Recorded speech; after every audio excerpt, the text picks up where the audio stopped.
sponsored. Welcome into the DNVR Broncos Podcast. Oh, wow. You went with a classic. Not presented by anybody. Whoa. I know. I was forgetting that I had to start by talking. I've been rushing through trying to get all these notes done. I went through and did all the missed tackle percentage, stop percentage, all that sort of stuff. But then I realized on my way here that I should go find Drew Sanders and Frank Clark. Of course. I only get here 3 minutes before the show starts. Right. So I was panicked trying to get through and find all that stuff because we've got a big edge rusher day. Oh my gosh. Yeah. What a special day for me to be on Edge Day. Oh, yeah. We should probably bring up that you're on. We're getting edgy today. We're trying not to get too edgy. We should mention that I'm on. We should mention you got bodied on a draft again. Yeah. What's going on with these? I don't know. Did you ever think of drafting different mustards as a shtick? Like Dijon, yellow, honey. Wow. Like maybe you should just have a shtick on these drafts, you know?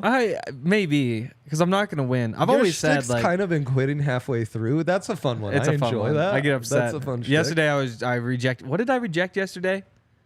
Oh, salsa. Oh, yeah. You Zach wanted salsa as a condiment. Ryan said, no, you can't. And I was like, no, you guys are mean to me, so I'm going to be mean to you, too. You know which one's a good one? Buffalo sauce was a good one. Buffalo sauce is a good condiment. I did not mean to derail us that early, that soon. That's why I could never be a GM. And I've always known this about myself, is that in the heat of the moment, I just panic. Like, I could not handle a draft situation. You remember we had that fantasy football team together for 10 minutes. Yeah. Yeah, I can't handle the pressure situations. It's prepping ahead, as you apparently have for this show, a key to success. Yes, I have prepped so much. Did you know that Jaquan McMillan had the most pass rush production per pass rush snap on the Broncos last year? No. Because I'm pretty sure they blitzed him twice, and he got like a hit on one of them.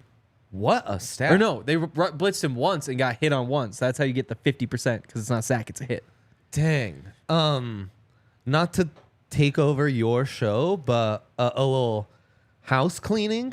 Oh, there's house cleaning? Well, congrats to Zach, upcoming nuptials. We're excited when you see Zach again. Yes. To be married, and it's our only time to congratulate him pre-wedding, right? It is true. Well, until tonight. Well, you're not going to be there tonight. Well, he's not watching this either, on the pod, you know. True. Well, you can go back as a nice memory. You can go back to this. You can clip it. Also, congrats to Ryan, who's in Vegas for Summer League for some reason. Yeah, right. Congrats to him. Why the hell is he in Vegas? Smart man. And I was gonna say congrats to Spencer Smith, golf bro, great Broncos fan, and a new dad now. We're very excited. Yeah, we are very excited. I actually don't know what the little baby is named. I just realized. Sawyer, I believe. Yeah. Shout out maybe to Sawyer. I shouldn't be breaking like that. Tom Sawyer? I think so, yes. Or like there's probably a great Broncos reference here. There's got to be that Sawyer sounds familiar for Broncos. Yeah. I keep thinking for of sure a kicker opponent. Who is that tackle? Clark. Okay. Right tackle. Okay.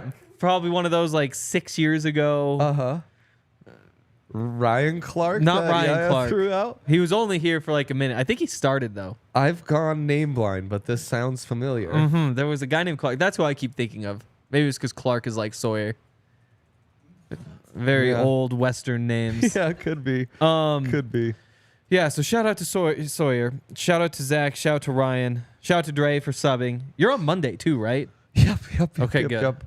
Okay, good. No doubt. I've got you, brother. We've got so much to do. It's exciting. It's Edge Rusher Day. Yeah, we it's didn't so talk exciting. about the plan before, but we're going to talk about what we texted last the Edge night. Rushers. True. We're going to talk about what the Edge Rushers look like when they're fully healthy. Yeah. Which will last. Well, it might even not last one game because Brandon Browning isn't going to be happy or be healthy, and by the time Randy Gregory gets back, who knows? And then after that, we get to go into what happens when everybody gets hurt, which will be fun. Yeah. So, how would you like to start this? Let's just jump in. Because you just left a lot of meat on the bone. Yeah, it sure did. Randy Gregory's a starter. That's just a lock. That's He's your obvious. set and forget. Yep. Frank Clark also just set and forget starter. That seems to be, and great chime in here, Chris Clark, Chalmer Dixon. I know, but like, come on, it's a Friday. I want to have fun. I'm happy to lean into it. Yeah. Is Frank Clark the set and forget guy? That's the vibe you're getting, that he will have a chance to lose that starting job. To me, it would be Baron Browning. To me, the classic setup is one of your longer, bigger guys on that weak side, who essentially can move down to become the D end and make it a 4-man front, even if it's a 3-man front by default. Yep. And then the opposite edge rusher, outside linebacker on that strong side, more of a move guy. Yep. Your Baron Browning, your Nik Bonitto, your Von Millers, who obviously isn't on the team. That profile, Drew Sanders would fit that role, who then when you shift to a 4-man type of front, that can be more of a strong side linebacker, you know. So that's how you'd balance it. Browning, to me, would be the guy. I mean, the flashes he's shown are mesmerizing, incredible. Definitely. There's definitely flashes out there that you love. Super talented. And he's young, and I don't know. I think sometimes you see, because he was a 3rd-round pick, you see a 3rd-round pick come in, and you're like, okay, sure, we see a couple flashes, like he's fine. Is it really worth the time? But he's somebody who's been a great prospect for his entire career, too. Yeah. You know, he's like 5-star recruit going to Ohio State, like freaky athlete. That's always been something you know about him. He just slipped in the draft because you didn't know what exactly his role was in the NFL. Well, and he was forced as an off-ball linebacker at Ohio State. I mean, think of the caliber of edge rushers that have come out of Ohio State the last several years. So they tried to get him on the field playing off-ball. And yeah, I mean, maybe that wasn't always his natural position. And people were skeptical when after a year in Denver, he was moved back to the edge. And I mean, you've kind of seen why that move was made, because definitely, I think his ceiling on the edge is just way higher. Absolutely. Absolutely. I mean, he's, I guess we might as well just pull up some of the numbers. Please do. There were some that were good for him. There were others that were not. I think that a lot of the time when you talk about this stuff, you forget that there's like the running game too, and that's a big part of it. That's the huge advantage for a vet like Frank Clark. Exactly. Yeah. But when you just look, I mean, Broncos leader in pressures last year, Draymond Jones, 33. Number 2, DJ Jones, tied with Baron Browning at 27. So while it didn't feel like Baron Browning was doing all that much, a lot of this is probably just because he was on the field. Do you have an on how many snaps? I can pull that up for sure. That was the one I didn't do the rate for because it doesn't just like give it itself. Gotcha. But yeah, I mean, the pressures were there in volume. You get into some of the other stuff, you know, and pass rush production, which is a Pro Football Focus stat where they say per snap, what do you produce on passing plays? So you get a certain amount of points for a sack, a certain amount of points for a hit, a certain amount of points for a hurry, and he finished 10th, which is right behind Jacob Martin, you know, behind Alex Singleton, Josie Jewell, Randy Gregory, and then some other guys, mostly blitzers, K'Wan Williams, Jonas Griffith, Justin Simmons. So, but you look at that, and he finished right in front of Bradley Chubb, which is really notable, but it was also kind of a down year for Bradley Chubb in general. Right. And only, 2/3 of the season for Chubb. Yep. And then you look at Frank Clark, and I do think that that's kind of the competition for the other starting job. And Frank Clark, he actually put up 56 pressures, which is pretty crazy compared to the Broncos numbers. But outside of that, the numbers were really disappointing.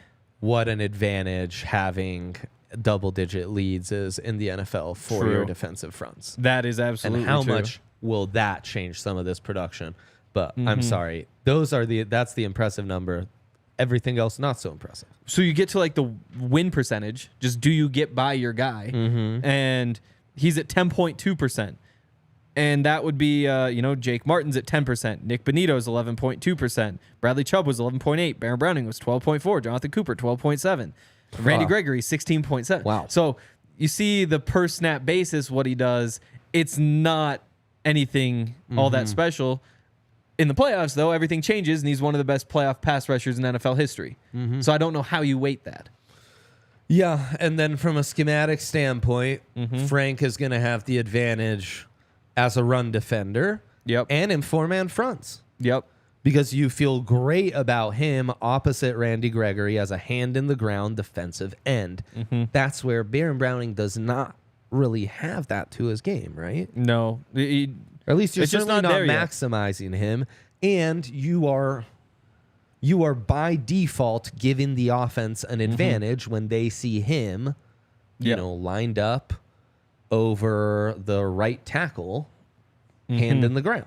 You can audible to a run to that side, right? Absolutely. And I think that's what happened quite a bit. He must have been way down the list in terms of stop percentage. I know in terms of total stops, he was 12th, This is Browning. Yeah, he had 7 stops in the run game, which is a tackle where, you know, on the first down, it's a gain of 5 yards or less. Second down, it's less than 75% of the way to the sticks. So on like a 2nd and 8, it's less than 6 yards. And then third down, you don't let them get it. Fourth down, you don't let them get it. And you look like Alex Singleton, 34, Mike Purcell, 21, Josie Jewell, 19, Draymond Jones, 18. So you just didn't see any production in the running game. And that's the tough part where, like you said, in terms of like the 4-man front, Frank Clark is the easy answer. Like that's what he's best at. But when you get into that 3-4 with Randy Gregory on one side, on the other side, you know, you either take Frank Clark, who's going to be a good pass rusher. He's going to be probably a really good run defender. And in coverage, you know, he's never really covered before in his career because he's always played in a 4-3. Baron Browning, he can cover a lot better than Frank Clark. He can rush the passer, and by some of the numbers, you'd say he could be an even better pass rusher than Frank Clark is, but you can't stop the run. And so it's just figuring out which is going to be more valuable, and it's going to be a week-by-week decision probably. But there's going to be one guy who gets the 3-4 reps more than the other. Yeah, and I hope it's Browning. I kind of get the feeling this staff will defer to the vets. Yeah. And go with Clark.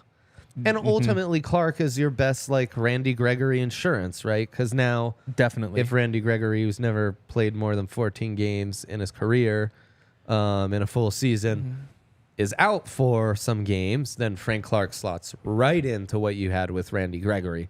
And then the rotation with the younger guys just fills in naturally. Yep. And the other thing that he could be is a pretty valuable trade chip, which I didn't realize right away, but because of the way they structured his contract with such a big signing bonus, Frank Clark, I was just going through yesterday, I'm working on the trade value rankings for the Broncos. So be on the lookout for that this weekend. That's exciting. Yeah, I know. It was a lot of fun. That's launching while we're at Zach's wedding? Well, we need something on the website. We do. Ryan and Zach Vegas. ain't posting. Yeah. Exactly. Oh, so hopefully wow. I'm going to Good get for through you, a lot man. of that tonight. Good, out a baby. But yeah, so if they trade Frank Clark, they would be basically trading him on a 1-year, $1.7 million contract. So a team that needs some pass rush help at the trade deadline could look at him and say, third most playoff sacks in NFL history. We can get him, pay him essentially no money, and that could mean that he could be worth something significant. And hopefully the Broncos are a team in the playoff hunt who want a good edge rusher who's cheap, but that could also come into play for sure. That's a little intriguing part to all of this. I mean, and that's the other thing is you only have them for so much, so you're probably going to use them while you got them. Yeah, definitely. So I do think that's when it comes to just the normal rotation, everybody's healthy, it seems pretty cut and dry. It's Randy Gregory, and then it's Baron Browning splitting with Frank Clark in some sort of way. And, you know, even with Randy Gregory, he's going to be out there, 70, 75% of the snaps? Yep. I think Frank Clark last year was right around 70%, which was a little low for his career, but he is aging. So if it's a 70, 70, 60 split in terms of the reps between those three, that's a pretty easy way to handle the rotation. You just pick and choose when you use guys. Right, and you kind of needed another bigger guy a la Frank Clark because all you really had was Jonathan Cooper. Yep. And Nik Bonitto, who does one thing and hasn't really done it all that well. Well, you have the more movement guys in Nik Bonitto, now even Drew Sanders to lean on if Browning isn't available or you want to double up on what Browning brings to the table. you were kind of like Randy Gregory, Cooper, and nothing. Now you've got Frank Clark in that mix too, which is awesome. Definitely. Before we get into all of the injuries, we actually have a new betting partner. Bet365. Actually was messing around on Bet365 for the first time this morning. Yeah. Just like taking a look around. Good times. You probably signed up and used, I don't know, code DNVR 365 perchance? Well, I actually tried to, but it had happened, I had signed up because they have an awesome sign-up bonus before the Avs they got Stanley you Cup. Already. Yeah, and I had actually forgotten I did that. But that was one of those when I was going through, I was like, I'm just going to take the sign-up bonus for every betting company. Of course. I'm going to put it all on the Avs to win the Cup, and then they did. So that was fun. But I forgot, so I tried to use it, and it turns out I can't. That sign-up bonus is pretty crazy. All you got to do is you have to make a new account, like Dre said, use the code DNVR365, and make it $10 deposit. Yeah. Make a $1 bet. Yes. You get $200 in free bets. It's awesome. It is really awesome. I made my first bet. I'm waiting for it to hit. And then once that hits, win or lose, the 200's hitting my account. And it's going to be amazing. Yep. I'm a little disappointed that I didn't get those. I know, man. Yep. You couldn't help it. You had to get in on the great Avs promo, but they've got I've got Nuggets chip boosted in my bet slip ready to go as soon as the bonuses are You're available. talking real chip. The reason I was really excited this morning is because I wanted that Summer League chip odds. Well, 66 to 1. Yes, I love that. I know, and that team is awesome. Yeah, I might be in on like Jalen Pickett to win Summer League MVP. He was on there. Yeah. Strother had a little bit better odds, but Pickett was next up. I know. I'm really excited. Oh, good times, man. Because they're Good plus times. 125 today.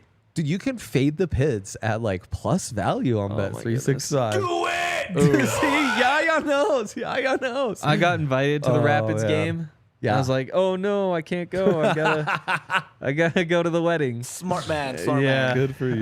Yeah. But Well, up the Pids siempre over here. But Again, up the pits. Up the Great. pits. It's a great time, but if you want wedding over game all the time. yeah. especially that game. But yeah, so Bet365, it's awesome. We're gonna be talking about them a lot. Hyped. I haven't spent too much time on the app yet, like I said, but so far I was really impressed that they had the Summer League championship odds, because that's something that you don't find everywhere. Yes, sir. And I don't know. I was nervous because I want to just have like the one big bet, and I wish that we knew how hard they're gonna try, because that's the thing is a lot of teams are just like, yeah, we just want 4 or 5 games and then to not get hurt, which is dumb. So hopefully they're gonna try. There's a lot really of hard. like older vets on this Nuggets Summer League team, and they'll care and be competitive. I know. Well, and then you have they have 2 point guards. Exactly. That's pretty crazy. Exactly. They have Peyton Watson, who could be like the Giannis of Summer League.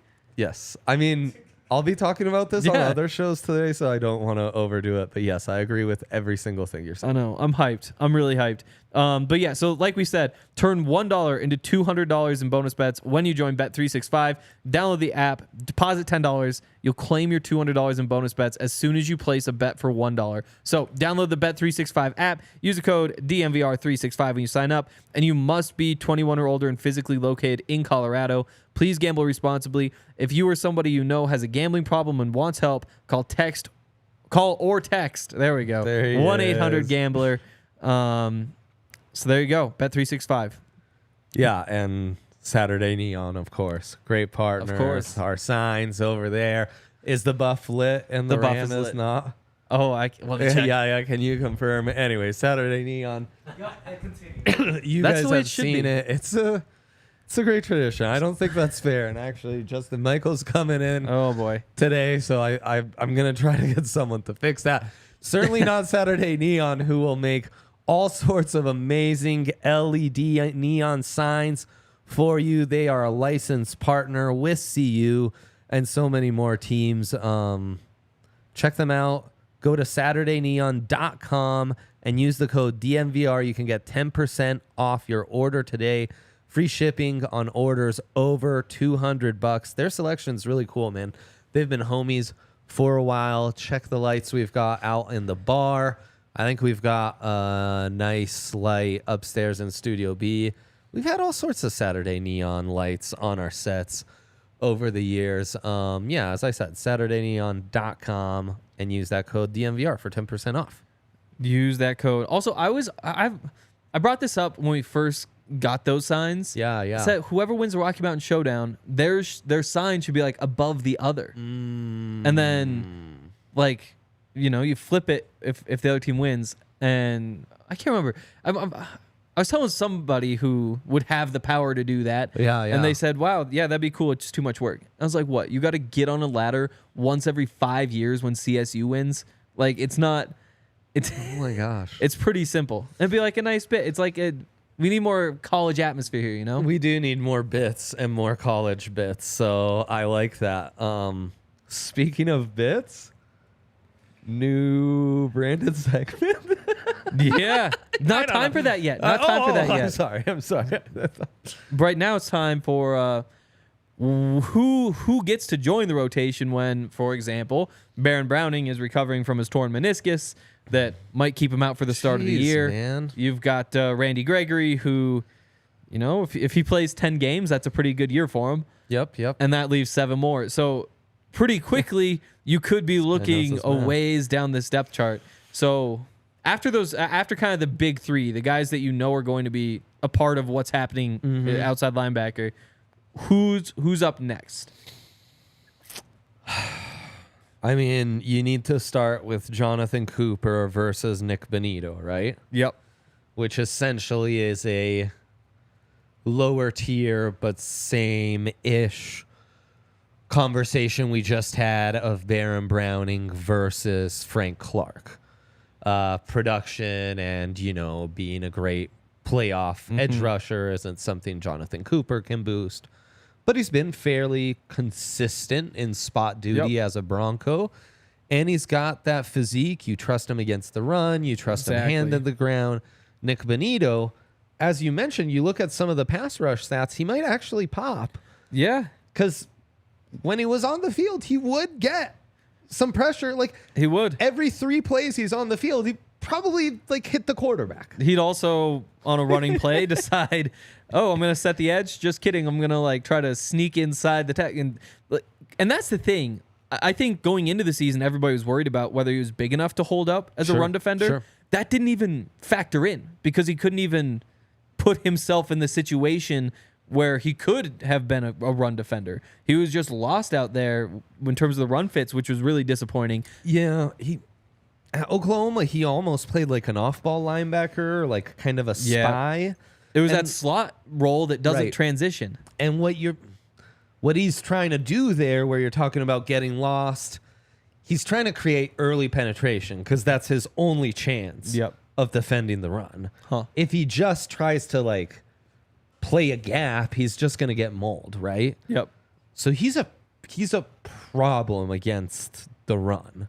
Yep. To the point that you don't want in the NFL the second you line up a guy, offense or defense, to have given the opposing offense or defense a clear tell of this is what we're doing. This is what you can easily do against us. Exactly. And that's why, like I said, looking through some of these numbers, the stop percentage, Randy Gregory 13th in the team in stop percentage, which is insane because you'd think he'd be blowing up all sorts of runs. Like he should be near the top. Yeah. And then you realize, why would a team be running in that direction? If you're sitting up there and you're saying, hey, should we run right or left? Randy Gregory's right. Even if it's Bradley Chubb left, you probably still go to Bradley Chubb's side. And then there's the small sample size part of it too. But that definitely is it. Crazy Bonitto wound up with more run stops last year than Randy Gregory. But it's just playing time. Insane. Yeah, it's insane. It You're is. Right. I can't remember a single run stop from Bonitto. No. I'd have to go back through the game grades and see what happened. But yeah, Bonitto, against the run, you don't really want him out there. Against the pass, we haven't seen it. You would think because he kind of played that hybrid role, he might have a little bit of juice there, but you don't really want to see it. If they want to develop him there and try it out, then maybe, but you don't expect good things when you're dropping him in coverage. I mean, it's a twofold thing. He's got the speed. I think he's like a 4.4 yes. Yep. athlete. he has been used in space and like the Big 12 where all you're seeing is like 4 wide. So like as far as guys in coverage who maybe can play the flats a little, like he's competent, but more than maybe any other of these guys, it's like, well, shit, why is he even on the field on a passing down if what we're doing is dropping him in coverage and not rushing the passer? Yeah. Like he's a one-trick pony. Let's maximize that one trick. Exactly. You know. Exactly. And that's what I think kind of limits him. You know, when it comes to 3-4, I don't think he's getting 3-4 snaps. It's just sub packages up on the line as a rusher. Yeah. That's where all of his work is going to come. Yeah, it's third regardless and long, of who gets hurt. Obvious passing downs, right? That's really all you can do. Where some do you, fun NASCAR fronts. I don't. Yes, and yes. I do wonder if there's some off-ball stuff you can unlock with him. There's a chance. Like, honestly, to me, his profile didn't seem that different from Kenneth Murray, a teammate of his at Oklahoma who was a late first rounder by the Chargers, and I think has already moved on or something, right? But I think he's still there. I think he's still there. But, you know, it was like everyone's hyped about, he's Kenneth Murray's a great athlete. You put on the tape, he's just playing that spy in college because, you know, you've got running quarterbacks. And it's like the thing he does that fascinates you is come downhill as a blitzer and get after the pass. Big whoop, man. Like, that's 90% of NFL linebackers are going to look good coming downhill, making one read and blitzing, right? Like, Nate Landman, great at that. Oh, yeah. Alex Singleton is amazing at it. Yeah, no, I mean, so it's a fun quality to see, but it's not... That's right. It's not a rare trait to find. It's not a rare way to win. Just about anyone can win that way. So Nik Bonitto's, and I love his bend. I love his ability to get after the passer. It's just his role's a little limited. Yeah, and it'd be nice if you had Vaughn around still too, just somebody who could say like, "Hey, here's what you do there. Like, let me teach you some of those things." 'Cause that's one of the things he was so good at. The training camp practices. I remember always just watching him coach up everybody else. Well, and that's where Frank Clark, Randy Gregory. Absolutely. Even if maybe those guys aren't on the field all 17 games, should be an added asset. Has Bonitto looked more filled out to you? Like, what are you who kind of... It wasn't noticeable. Okay. And the other tough part is when the offensive line isn't really allowed to fully block and like those mini camp practices trying to get anything out of Nik Bonitto is rough. I will say the pass rush looked good in practice, but that's probably more to do with the way the practice is structured than what he did himself.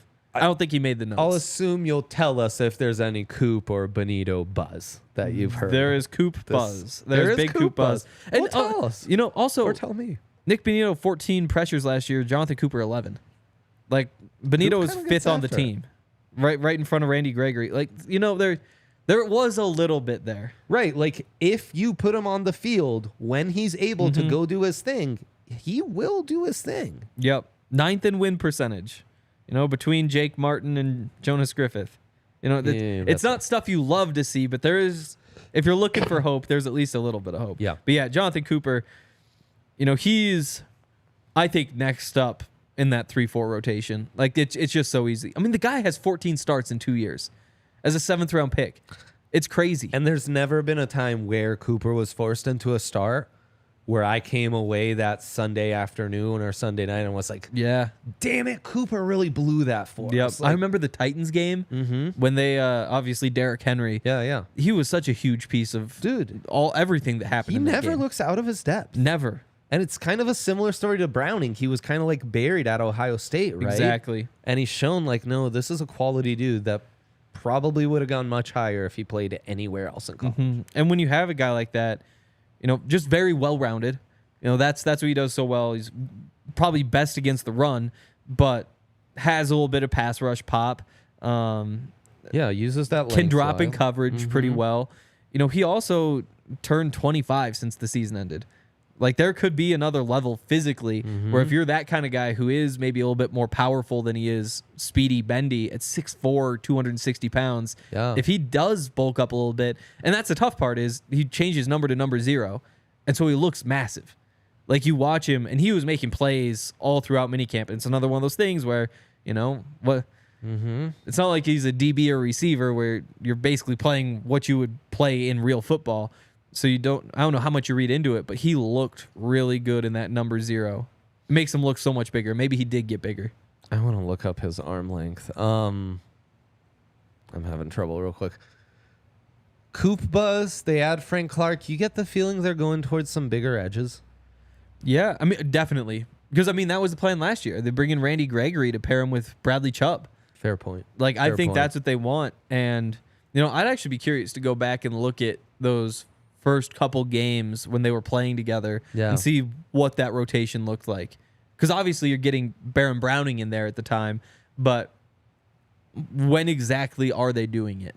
Is it in that 3-4 so that they can go, so that they aren't just massive? Because that's a tough part when you go big with those edge rushers, is when you're in the 3-4, you almost need to send 5 guys going forward. Otherwise, you got Randy Gregory, Bradley Chubb dropping in coverage, which isn't using guys to their full potential. Well, and it's a marriage now of Vance and Sean Payton, where Vance, most of the stuff is 3-4s and kind of exotic fronts and mix and match, and Payton with the Saints, with Dennis Allen and guys like that, it's mostly been 4-man fronts. And they did go after big edges. I mean, they draft big edge after big edge after big edge. Yep.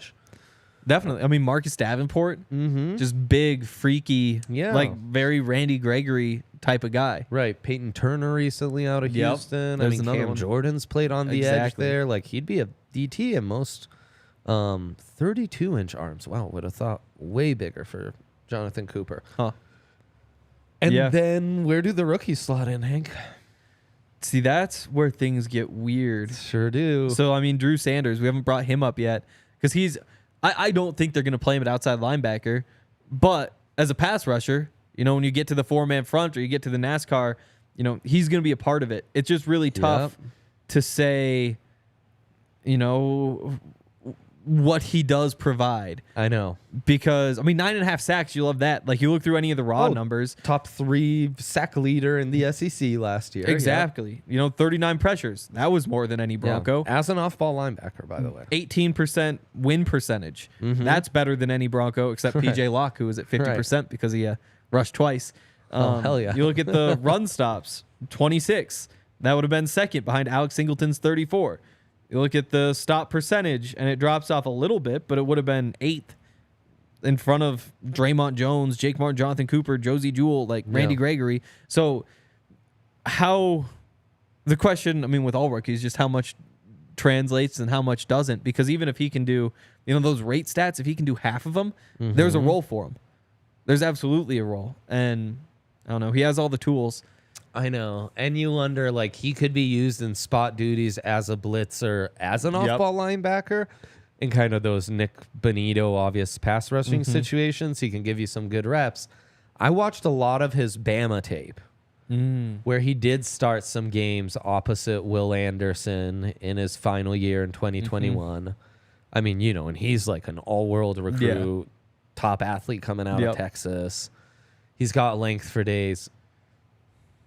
He was more of a motor gap sound edge than like the most explosive guy. Yeah. You could see that they just turned him loose at Arkansas, and it was much more like just go get it, a lot more playing almost kind of like Alex Singleton, like yeah.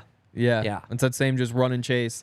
Again, and that's they both do a lot of very similar things. That off-ball rushing stuff that Singleton does. Yep.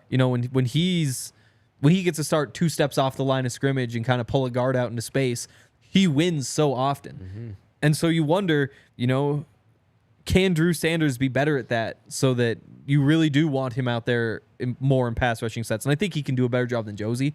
So if you really go NASCAR, I think both those guys are probably a factor, especially because either can drop. But then the flip side is, what about on the edge? Could he provide more off the edge than Nik Bonitto does? He's bigger. Exactly. And so he's bigger. He's a better run defender today. He definitely is. Right? Yes, definitely. So you almost wonder if you could flip-flop those guys. Yeah. Yeah, definitely. It's possible. So, I don't know. That's just the wild card in general. You like having him, though, because, some of the concerns you might have with the older guys, with injuries, Baron Browning coming back. At least you have Drew Sanders as an option to throw into that rotation. Exactly. Then outside of that, I mean, who haven't we named? I'm a big Thomas Incoom guy. Oh, yeah? Yeah, the undrafted kid. It's Chippewas, right? Yep. Central Michigan. I mean, a guy who was fairly highly rated, had a 5th round grade for a lot of scouting reports as a Senior Bowl invite. Extremely productive in the MAC. Was a transfer from low level. Was he playing in Canada or something? He was D2, but it might have been D2. He's immigrant kid, starts playing football late.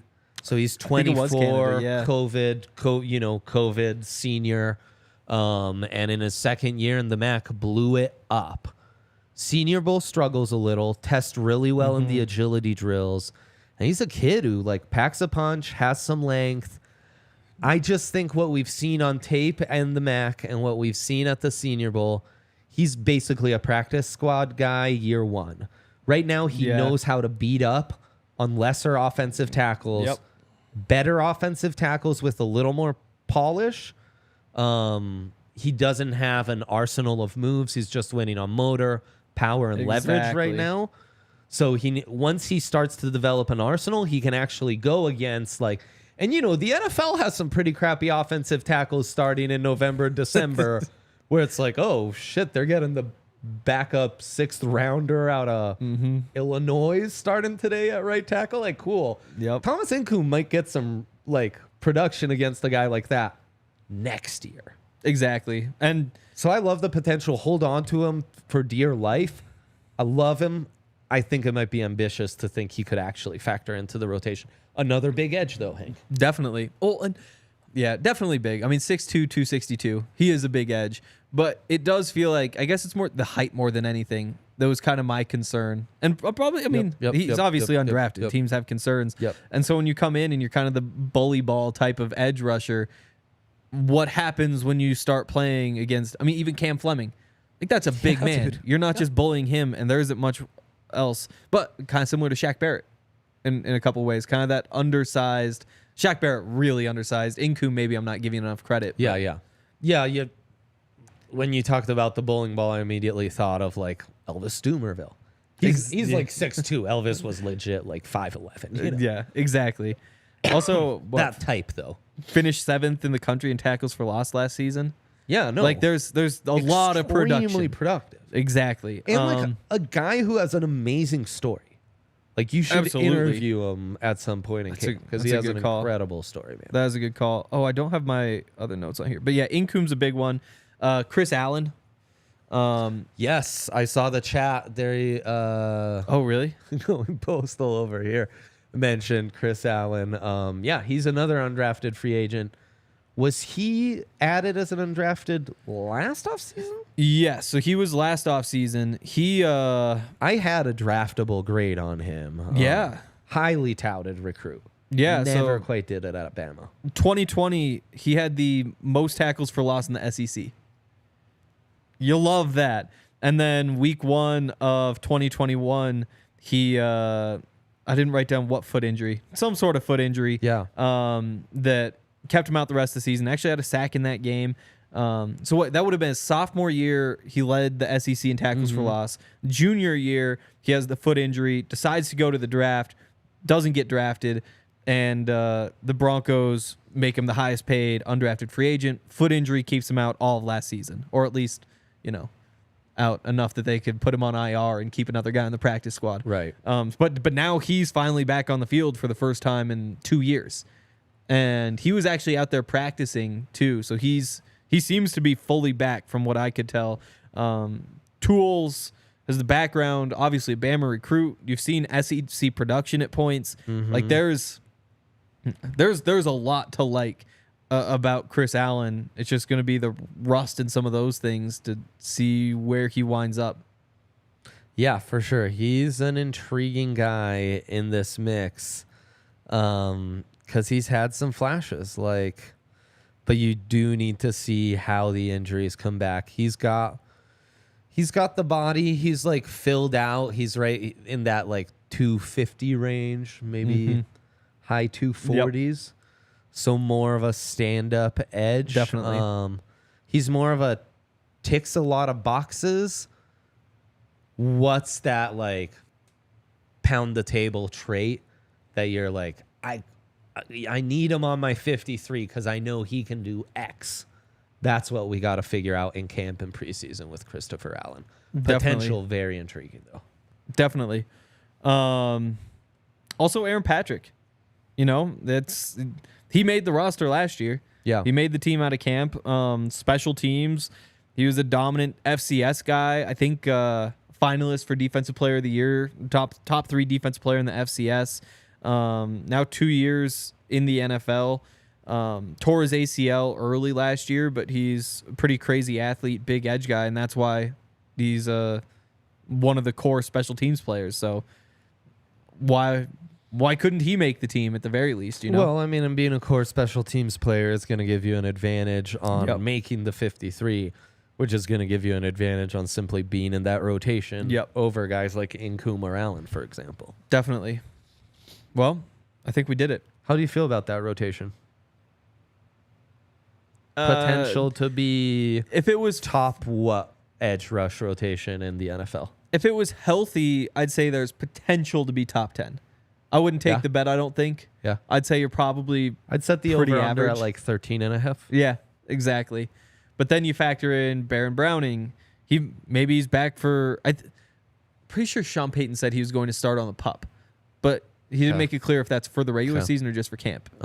So won't be there for the start of the camp, most likely. May not be there for the start of the season. It's tough to say. May not be there until halfway through the season. So then, that's concerning. There's a knock. Randy Gregory always gets hurt. That's going to knock him down a bit. So if they finish in the top 20, you can make a case that that's a pretty good result, which is disappointing, but... Yeah. And their depth outside of Cooper is speculative. Exactly, which is fun. It's amazing. I mean, I got excited Chris talking Allen, about every Nik Bonitto, guy. Exactly. There's a bunch of exciting guys out there. So yeah, it should be fun at the very least. And hopefully it's fun because Randy Gregory's out there getting dominating. 12 sacks. Yeah. But regardless, there'll be something fun about it. Right. There's also something fun about Bax and Shanker. Let's and go. that's that they will win you a bunch of money if something horrible happens to you. They are the best personal injury attorneys in Colorado. They've won over $1 billion for their clients. Oh, they do. They've been around for more than 25 years, and they're totally free until they win your case. So if something happens to you, like you're on the golf course and somebody hits into you and you take a golf ball to the head, you can call them and ask if you have a case. And they will tell you for free. And then if they take on your case, they'll take you all the way through the process. And if they win, which they probably will, then that's when they get their cut. No upfront fee. They've been around, like I said, for more than 25 years with offices all over the state, including Denver, Aurora, Inglewood, Fort Collins. Got more than 30 lawyers on staff. And they'll help with any kind of injury case where you weren't at fault. So car accidents, motorcycles, ride shares, pedestrians, trucks. They can even help if you're injured at work. So call them at 222-2222 to find out if you have a case for free. Bax and Shanker wins. Nicely done. And it's a bright, sunny, beautiful day in the Mile High City. It's time to break out some Shady Rays. Hanks has his there.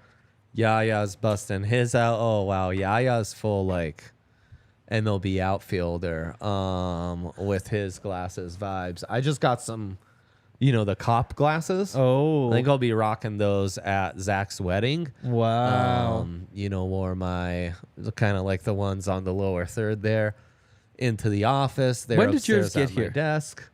The new ones. 2 days ago? That's what the Nuggets guys were saying. Oh, look. Yaya literally has Henry's Shady Rays. I've been wondering. Right here. Look at this review. Best in the business right here, guys. You can't do it better than this. You can't do an ad better than this. Look at the homies, Shady Rays, hooking us all up right now so we can look as stylish as can be. They have great quality sunglasses. They have insane prices for the quality. It's designer quality glasses. Yep. At like a third of the price. And then on top of that, these beautiful people, when you use code DNVR, they'll give you 50% off 2+ pairs of polarized sunglasses. Try it yourself. Get the camera on Hank and his new shades. Look at that right there. Look at that.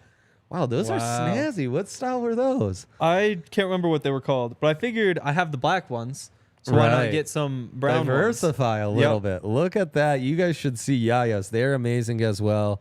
ShadyRays.com. Use that code DNVR. Get in on all their awesome promos. Get 2 pairs for 50% off. It's an insane deal.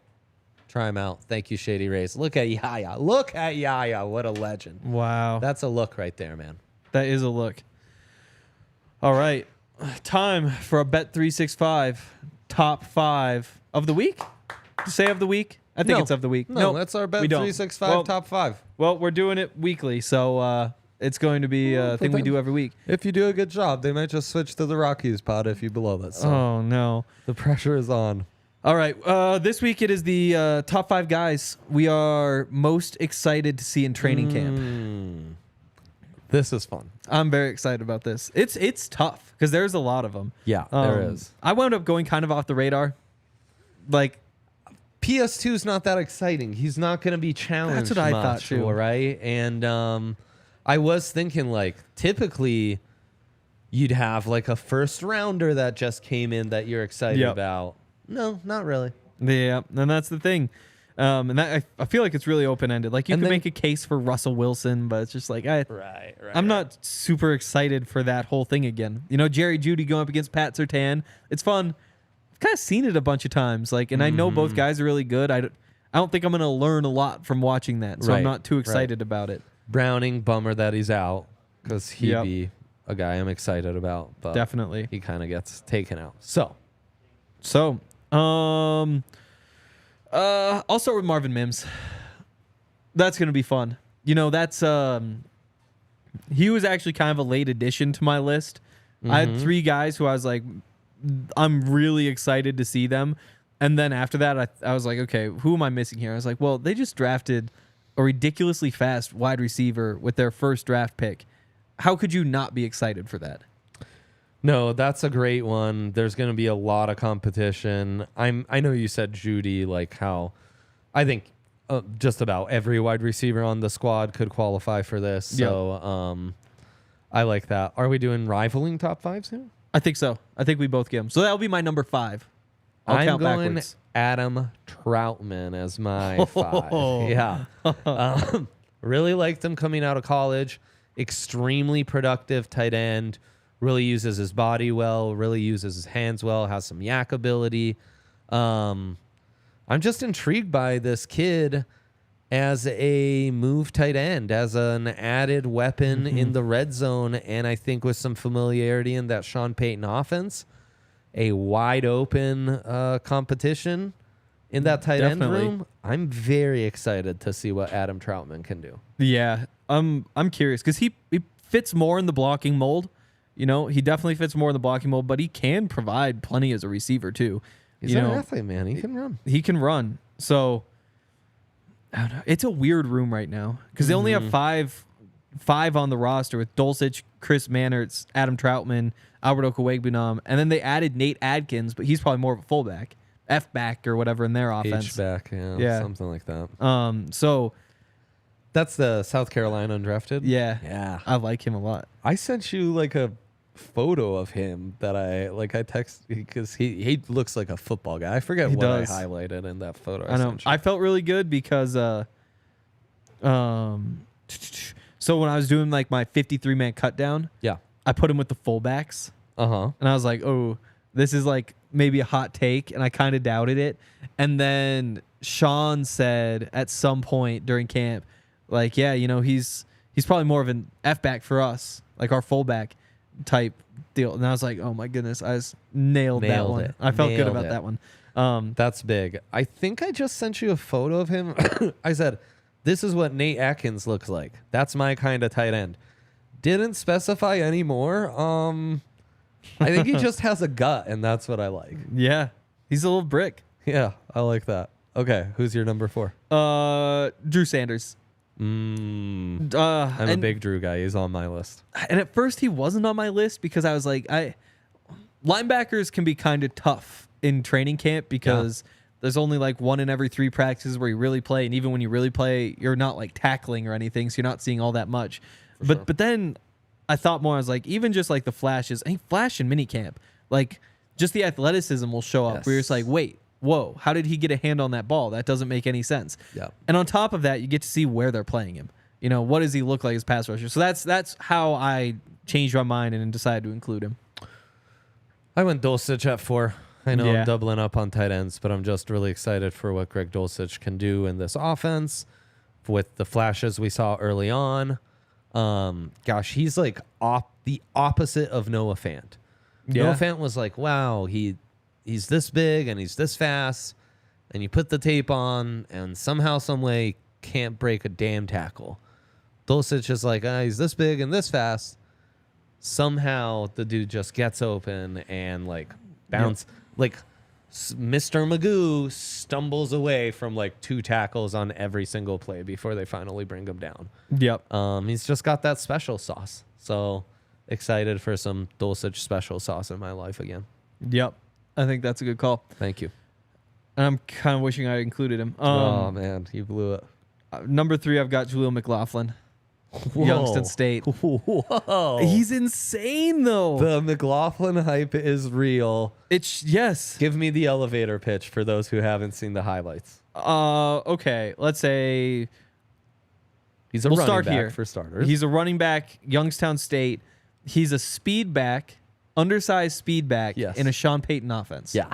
So there's where you start. And that's why like the sky's the limit.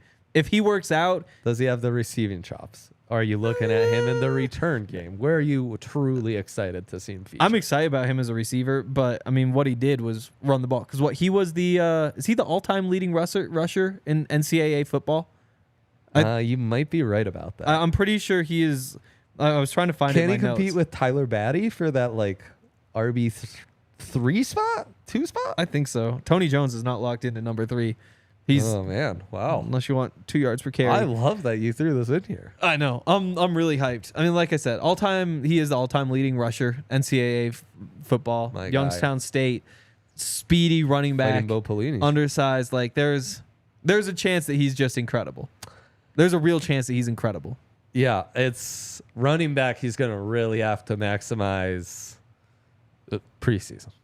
Definitely. You know, like that's the toughest. That's why I included him. Evaluating camp. At 3? Yeah. I'm going Jared Stidham. Oh, wow. He's exciting, right? Oh, he is exciting. I kind of feel like every day you guys are going to be talking about a couple throws that Stidham made. It's definitely true. And you see yourself like, I wish I could say more, but during like the mini camp, they'll put like they have like the nets. They have like the hole in them that you try to throw it into, and they'll put on like the back pylon on both sides, and then all the quarterbacks take turns hitting it. And there's a couple times you look and you're just like, interesting. Like Jared Stidham is pretty. He might be pretty good at football, and I'm really excited to see that. That's a good call too. I decided not to include any quarterbacks. High pedigree, yes, definitely. Yeah, he can sling it, man. That arm is fun to watch. I've got Quinn Miners here. Oh man, he was on my short list. Was he? Yeah. It's I don't know. I feel weird about including him a little bit because again, like it's an offensive lineman in training camp. Like how much can you really learn? Like you can dial in and get some stuff, but there's a lot of it where it's kind of non-contact. He's a tough eval in camp. I like that you've included him. I'll say this. I'm prepping for another show later today. I want to end the show with a fun drafting the best under 25 players in Denver sports. Yeah. Quinn's on my short list. Quinn's on my big board. He should be on the big board. Yeah. He's legit. I mean, it's crazy. Super going duper back. athlete. Insane athlete. It's going to play a massive role in this offense, man. I was Your going right back. guard in this kind of like Bill Parcells run offense. He matters. I was right going guards through matter. Just all my bookmarks, my Quinn Miners bookmarks. Yeah. There's so much good stuff. I mean, when he goes on the rant last year. Send me some. I'll send you all of them. I'm sending you. Obviously, there's like the football stuff where he's just like, knocking guys over, and it's like, oh my God, nobody does this. Like the run against the Chiefs. Do you remember that one where he's like blocking, like bowling guys over like 10 yards downfield? But then there's also like he can dunk a basketball. Like that's insane. There's also the rant he had after the Chiefs did like the little, he called it the ring around the rosy play against the Raiders. And he's like, you know, I'm going to be honest, that pissed me off. It pissed me off. I want to beat their asses. I hate those guys. And like he went in, I was like, oh my God, this is incredible stuff. And on top of that, played most of last season on torn plantar fascia. On top of like the other stuff he was dealing with, that don't help. He'd never played out of a 2-point stance until he got to the NFL. Yeah, comes from D3, right? Exactly. So I mean, that's a huge transition. The fact that he's even starting in the NFL, yes, in his second year is bananas. Exactly. And so you see him like, oh wow, he's a monster in the running game. He moves like a freaking horse, and then on top of that, like, oh, there's like a couple concerns about pass protection. Well, guess what? He'd literally never done that before. He'd never played at a 2-point stance. So guess what? It took him until the second half of last year to get that going. Well said, Henry. Yeah. This is the clip. Us talking about Quinn Meinerz and losing our shit, even though he legitimately might not do anything exciting in camp. We are excited, damn it. We are excited. Great. Wait, this is your highlight of your first Bet 365 top 5. Wow, Good job. Good job, Henry. Drew Sanders for me at 2. Yeah. We've talked about Drew Sanders in this segment, in the previous segment. Don't think there's much more to say. Just excited to see those flashes, man. I really think he's a super duper talent and was a borderline first rounder for me. The upside is super high. Just freaky talent. And it's been that way for forever. Like even in high school, like the stories people tell. Yes, sir. Like he wasn't allowed to practice. They wouldn't let him do any of the live drills because he kept hurting their players. Dominant guy. Yeah. No, he's got like some TJ Watt to his game, man. Exactly. Yes. It's pretty freaking crazy. Number 1, this is going to be a crazy one. Jaquan McMillan. What? Jaquan McFreaking-Millen. Have you seen that clip of Hank saying Jaquan McMillan and then Zach Dominion saying, "You got to be kidding me"? No, I haven't. What? Oh, it was one of the. It was like, what's the biggest takeaway from the off-season program? Jaquan McMillan, the kid is just a monster. I mean, okay, give me the case for Jaquan McMillan. I mean, we gotta jump back, I guess, to last season. So he was he played East Carolina. I'm trying to pull up the number. I believe he may have tied for the interception lead. Okay. Maybe it was past. I think the NCAA interception lead in his senior year. A little bit undersized. He's one of those guys, 5'10", 183. So everybody's like, oh, well, I guess they're going to move him to the slot in the NFL. It's like, well, no, because the point of what he does is play like those cover 2, like flat zone. You need to give him time to break on those balls and pick him off. And so, yeah, goes in for like the top 30 visit with the Broncos last year. They don't draft him. Simon's an undrafted free agent. He's on the practice squad all year until week 18. Not only does he get to play, he starts for the Broncos and he's making plays all over the field. And even when he doesn't make a play, he's doing like Josie. Josie had a stuff, like just I think it was a blitz even, and it just happened to like just bang right into the guy. It's at the 2-yard line, goal line stand. Jaquan just runs in behind him and starts like flexing his muscles and screaming and stuff. So he makes a bunch of plays. He also like, I don't know, there were the big pass breakups, a couple good plays on Keenan Allen. He also did get beat by Keenan Allen once or twice on like 15-yarders. Wasn't perfect, but then in camp, incredible again. Like he's just been everywhere. Like he's breaking on balls. He's breaking up passes against notable players.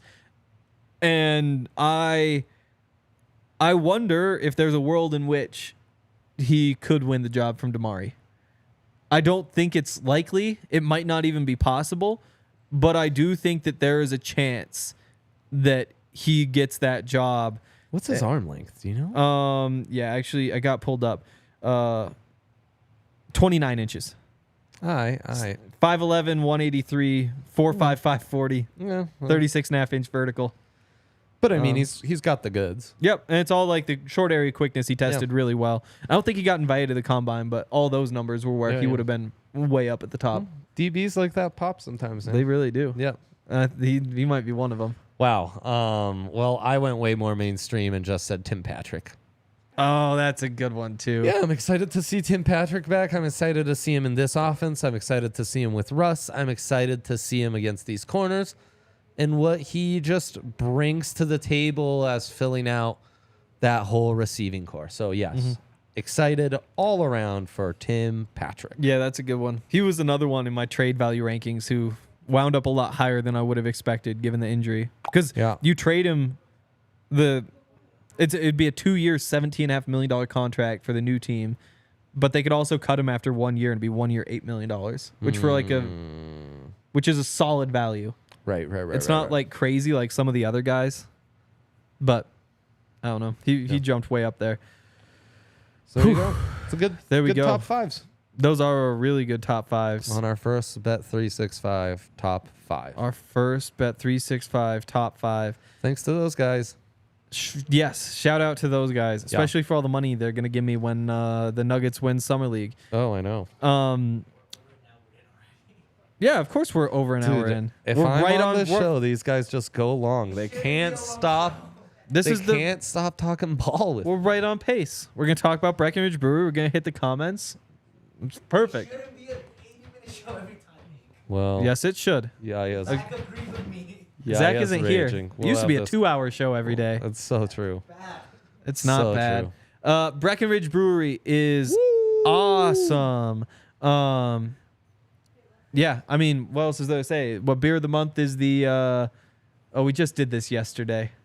It's not the shit. Palisade Peach, of course. Palisade Peach because it's peach If you season. read the ad copy, it says Palisade Peach right there. I don't think it does. No, I wouldn't know 'cause my computer's not the dead. read that Zach gave us. Wow. Unfortunately. Yeah. So they've got the Palisade Peach beer. They've got the Strawberry Skies. They've got the Vanilla Porters. If you're some sort of like sicko in the summer. Summertime. Yeah, don't be drinking those in the summer. That's just not right. But any other beer, true. the Avalanche, the Mountain Beach, there's so many good beers. The Summer Shandy, I don't even think I said that talking about the summer beers. Go check all those out. Use the beer locator at Breckenridge or breckbrew.com. There he is. Tell There you he is. exactly where to go to pick up whatever beer Yep. that you want to try. Yeah, and tell the guy at your local liquor store where you get them that DNVR sent you. He'll be like, huh? And then Yes. you'll be like, never mind. Do we have any super chats? Wow, no super chats and only one comment. Oof. So we're gonna need to drag this out because we gotta fill Well, time. no, we don't need to drag anything out. I Smash have a 5-show date the today. likes, please. Wow. Smash the likes. Yes. And Follow us. yeah, follow us. Right. On right, Threads. Right. Yeah, follow us on Threads. Yeah, we're all really excited about that. The count. Yes. Yes. Oh, this is a great one. Hank, Okay. what's your take on nose tackles? Andre, what's your take on calling outside linebackers instead of edge rushers? Also, Derek Carr sucks. Love the count. Oh man, so it's a triple question. Well, double question with a third comment, Tad, and thank you to the count. Always our savior. Yes. Lord and So, Savior. Henry, what do you think? Nose tackles, love them. I mean, I wish my computer hadn't died. They're kind of back in vogue.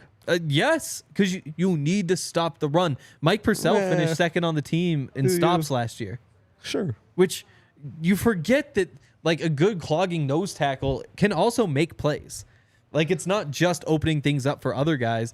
Having Mike Purcell, I'm sure But just taking up two bodies is a huge quality. it is. It's massive. Yeah. And we're going to do the same thing last year. One thing that people always forget is that I am always right on this podcast whenever we argue. Gosh, and is so that last true? year when those guys are saying, I don't know, Mike Purcell could be a cap casualty because they Yeah. could save $2.5 million. It's like, no, because then who would be the Mike Purcell? And I guarantee you, 2 weeks from now, one of them's going to say it again. It's going to be like, they might consider moving on from him. And no, they won't. Like I said, second in the team in stops. You need that guy. What are you going to do? He's super valuable. He's super valuable. PJ Mustafer, the Penn State kid they added Yeah. as an undrafted free agent, I think he's kind of fun and should be in that rotation. He's Scares me, Matt Hennigan's Henningsen. Henningsen's gonna maybe be a starter.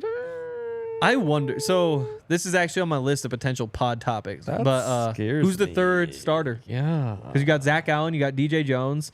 I guess it's Purcell. I think it's Purcell at the nose. Yeah, but then you do have like Henningsen. Uzarike, again, computer died. He actually wound up with more run stops than Henningsen. despite Henningsen being in the rotation all year. Another great guy in the mix. Exactly. But we saw in this last draft, nose tackles did seem to matter, get drafted a little higher than they have. It's a good take. Yeah, it's a good take. How do I feel about calling outside linebackers and not edges? It depends on the player. That might be the exact correct classification. It could be. Because there are outside linebackers do exist. Guys who are not inside linebackers, but are suited to be a weak side linebacker. Drew Sanders, kind of a true outside. Even though Nik Bonitto, kind of a true outside linebacker. I haven't seen much of it, but definitely. Baron Browning.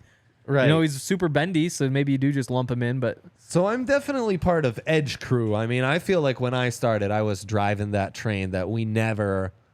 But there are some outside linebackers. Some guys just aren't Mikes. Yep. They're not edges. They're outside linebackers.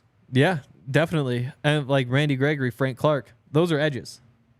Sure are. And in the Broncos base defense, you kind of have to miscast them in the outside linebacker spot. They obviously can hold their own, but right. There are guys. I do think Baron Browning's one of those guys. It might be mostly because of the way he was brought up. Yeah. Because he spent so much time inside linebacker, those skills open things up until he becomes like a 10-sack guy. I'm calling him outside linebacker, not just pure edge. There you go. Yeah. And Drew Sanders in a 4-3 would be a great outside linebacker. Yeah. Put him on a strong side. Yep, exactly. Yeah. Hey, people forget that's what Von Miller played. Year one, he's a 4-3 strong side linebacker. He's not an edge. It's true. Outside. That's what Khalil Mack started his career as well. Yeah. Yeah. True outside that linebacker. was kind of crazy. Yeah. Now nobody runs. That's crazy though, because so it used to be everybody ran a 4-3, then Bill Belichick was like, make this 3-4 defense. Everybody went insane, and then Parcells kind of prior to that. Okay, Parcells. But then But then when everybody flipped to the 3-4, that's when the Patriots went back to the 4-3. Yeah. And just started getting all these guys who weren't 3-4 fits for cheap. Crazy.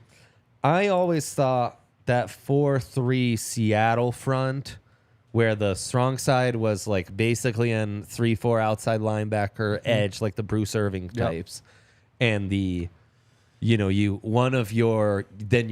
left defensive end backing up that guy was a Michael Bennett type, who's playing as an edge, but is like big enough to be a 5 tech. That's the shit. That's where that is the shit. I do a lot of that in Madden. Yeah, that's where it's at.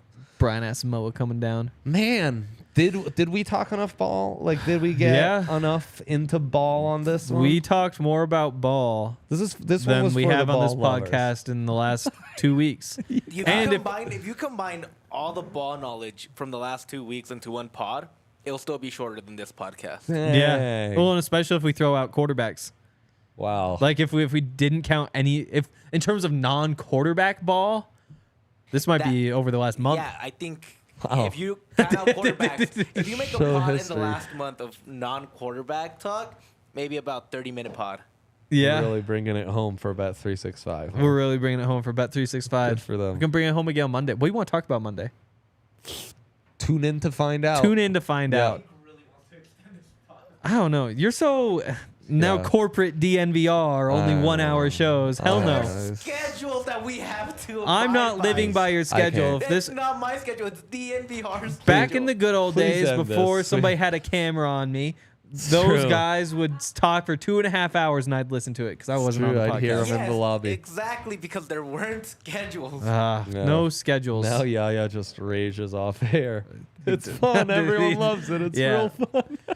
All right, that's gonna do it for today. We gotta get up to the mountains, and we'll be back Monday with something fun to talk about. Yes. So, Congrats like to everything, Zach. subscribe to Congrats to everything, Spence. do Read all that sort of Henry's- stuff because we appreciate it. Yeah, read Henry's trade value column. Yes.